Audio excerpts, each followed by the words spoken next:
Scott is arguably one of the worst governors in the United States. He once refused to debate because his opponent had a small fan by his feet. We have been told that Governor Scott will not be participating in this debate. A lot of people don't like this guy, and the reason they don't like him is because he's awful.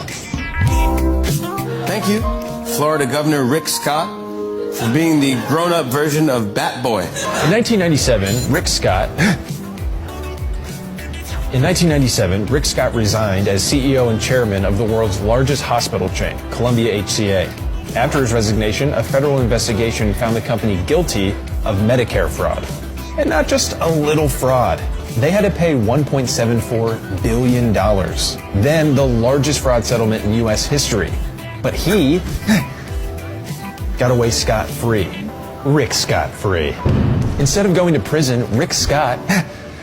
Are you serious with this? He became governor of Florida twice, which might be worse. As governor, he refused Medicaid expansion and left nearly 1 million people uninsured. He was caught using a private email to discuss state business, and then he used $700,000 in taxpayers' money to cover his own legal fees.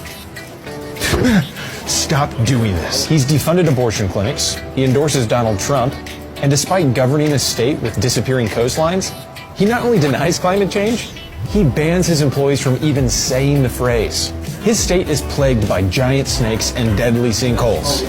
And he still manages to be the worst part. To top it off, he's mad creepy. He looks like Voldemort if Voldemort went to law school. He looks like the Crypt Keeper with skin. He looks like John Locke's skeleton. He looks like the conservative love child of Skeletor and Red Skull, but somehow more villainous and more skeletal. He looks like the star of a Stephen King novel. And that's coming from Stephen King. Maybe my next horror novel, too. This is your mic check. Seriously, it's not.